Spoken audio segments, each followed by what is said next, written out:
We are very lucky to have one of Australia's preeminent speakers on Bitcoin. 2 days ago, the first UK house was purchased using Bitcoin, actually 2 weeks behind Australia, because 2 weeks ago, the first Australian house was purchased using Bitcoin. So there's a great groundswell, and it's quite interesting because you've still got the naysayers and the conspiracy theorists who say, no, this is a load of old hogwash. But as Jennings is about to talk about, now the big banks have finally got off sitting on their hands and are starting to invest themselves. Over to Jennings.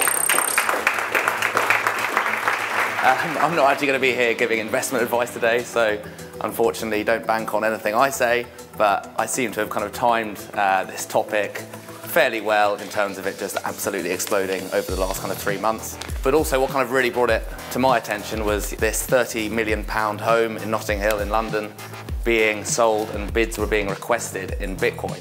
In 2010, the first ever Bitcoin transaction was made. A young man in America purchased 2 pizzas worth $42 with Bitcoin, okay?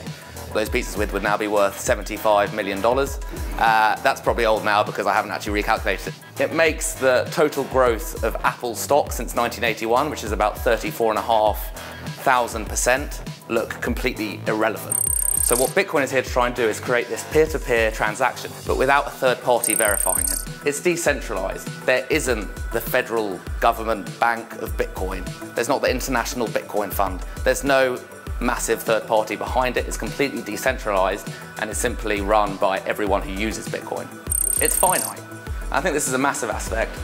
There's only ever going to be 21 million Bitcoins. And finally, it's secure. This is another thing we have to think about. Whilst you might think, oh, it's a digital currency, it could be hacked, this has a security profile unlike any kind of digital currency we've ever seen before. What we're creating there is each piece of paper is effectively a block of financial transactions, which is then sealed, and a new one comes out, and that's going to be linked to the next one. The chain element, the chain that's linking each of these blocks together. It is effectively just a database. It's a database in terms of Bitcoin, of all the Bitcoin transactions that have ever taken place. Okay, so now we'll try and bring it back a bit to the bricks and mortar that we deal with on a day-to-day basis. And I guess it really comes down to certainty. When we're buying a building, that 6 to 8 week, maybe longer period where we're trying to do all our due diligence to get our heads around what we're buying is based around certainty. It's about ascertaining that what we're buying is really what we think it is. We want to know, all the tenants in the building, how much money it's making, how efficient the building is, if there's any defects with the building.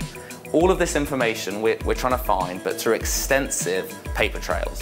We've got to pay lawyers to go through lots of documents. We've got to get different people involved to make sure and just follow these paper trails all the way around, and that takes a lot of time and a lot of money and a lot of effort, okay? So imagine if a building had a digital ID, and instead of that blockchain system where we're storing transactions of every Bitcoin transaction, we're just creating a blockchain with every transaction that occurs in the building.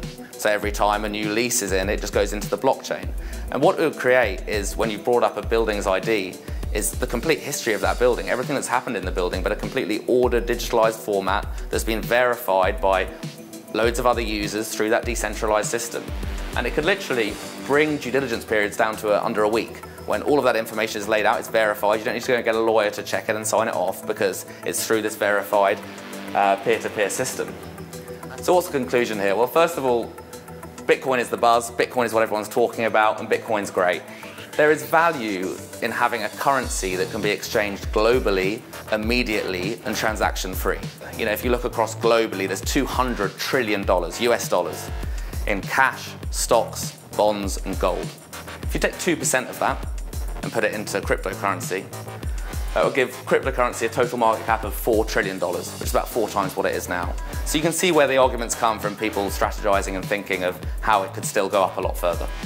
But really, it's just a pioneer in this technological era. It's the blockchain technology behind it which generally has the potential to have so much impact in so many different industries. I mean, it's just the beginning. I think it's still very hard to get your head around exactly how much scope it could have, but it's certainly a pretty exciting phenomenon, and I think it's got a long way to go.